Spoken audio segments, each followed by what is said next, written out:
सोचिए, एक पिता अपनी ही आंखों के सामने अपने 7 नवजात पुत्रों को मरते हुए देखे और फिर भी मौन रहे। क्या कोई वचन इतना बड़ा हो सकता है कि वह एक पिता के हृदय की पुकार को भी दबा दे?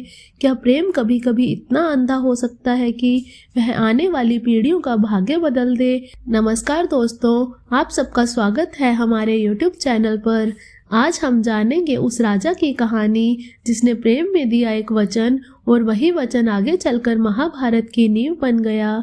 यह कथा है हस्तिनापुर के महाराज शांतनु और स्वयं देवी गंगा की। हस्तिनापुर आर्यव्रत का सबसे समृद्ध और शक्तिशाली राज्य है। वहाँ के महाराज शांतनु न्यायप्रिय, धर्मनिष्ठ और प्रजा का पालन करने वाले आदर्श राजा माने जाते थे।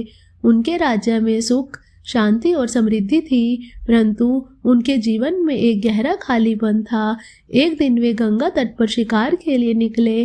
गंगा का निर्मल जल, शीतल हवा और प्रकृति की मधुर ध्वनि उनके मन को शांति दे रही थी। तभी उनकी दृष्टि एक अद्भुत रूपवती स्त्री पर पड़ी। उसका तेज असाधारण था। ऐसा लग रहा था मानो स्वयं प्रकृति उसके चरणों में झुकी हो। राजा का हृदय उस रूप पर स्थिर हो गया। वे उसके समीप गए और विनम्रता से बोले, देवी, आपके दर्शन मात्र से ही मेरा मन आपके प्रति आकर्षित हो गया है।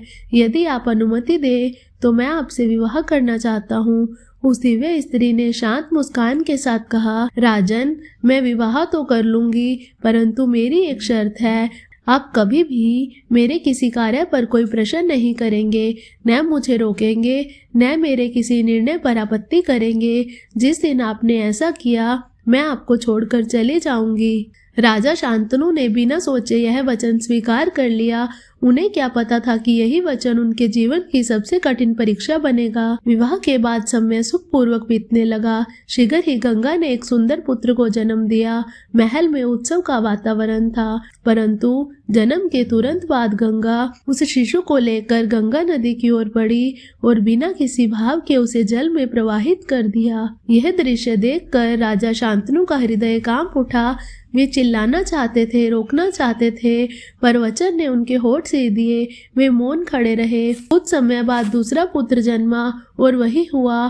फिर तीसरा, चौथा, पांचवा, छठा, सातवां। 7 पुत्रों को गंगा ने जन्म लेते ही नदी में समर्पित कर दिया।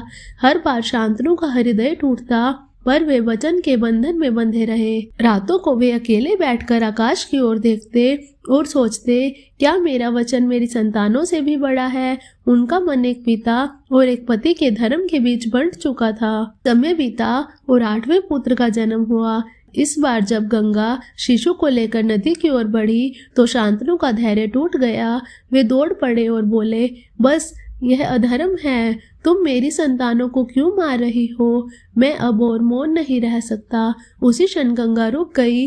उनके मुख पर दिव्य शांति थी। उन्होंने कहा, राजन, आपने अपना वचन तोड़ दिया। अब मुझे जाना होगा। शांतनु सदबद रह गए। उन्होंने विनती की, देवी, जाने से पहले सत्य तो बता दो। तब गंगा ने रहस्य खोला।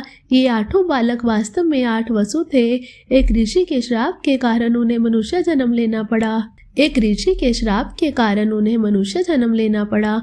उन्होंने मुझसे प्रार्थना की थी कि मैं उनकी माता बनूं और जन्म लेते ही उन्हें मुक्त कर दूं। 7 को तो मैंने तुरंत मुक्त कर दिया, पर 8वें वसु को लंबा जीवन जीना होगा। उसे पृथ्वी पर महान कार्य करने हैं। वही 8वां बालक देवव्रत था। इतना कहकर गंगा उस बालक को लेकर चली गई। शांतनु अकेले रह गए, पश्चाताप और पीड़ा से भरे हुए। वर्षों बाद गंगा पुनः प्रकट हुई। उनके साथ एक तेजस्वी युवक था जिसकी आंखों में अद्भुत तेज था। गंगा बोली, राजन, यह आपका पुत्र देवव्रत है। यह वेदों, शास्त्रों और युद्ध कला में पारंगत है। शांतनु ने उसे गले लगा लिया। उनका हृदय वर्षों बाद संतोष से भर गया। यही देवव्रत आगे चलकर भीष्म कहलाए। उन्होंने अपने पिता के सुख के लिए आजीवन ब्रह्मचार्य और सिंहासन त्याग की भयंकर प्रतिज्ञा ली। उनकी वही प्रतिज्ञा भीष्म प्रतिज्ञा कहलाई। यदि शांतनु ने यह वचन न दिया होता, यदि गंगा ने वह रहस्य न निभाए होता, तो शायद महाभारत का इतिहास आज कुछ और ही होता।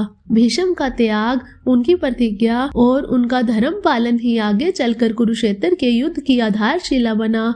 दोस्तों, यह कथा केवल प्रेम और त्याग की नहीं है। यह कथा हमें सिखाती है कि जीवन में लिया गया एक निर्णय, एक वचन आने वाली पीढ़ियों के भाग्य को बदल सकता है।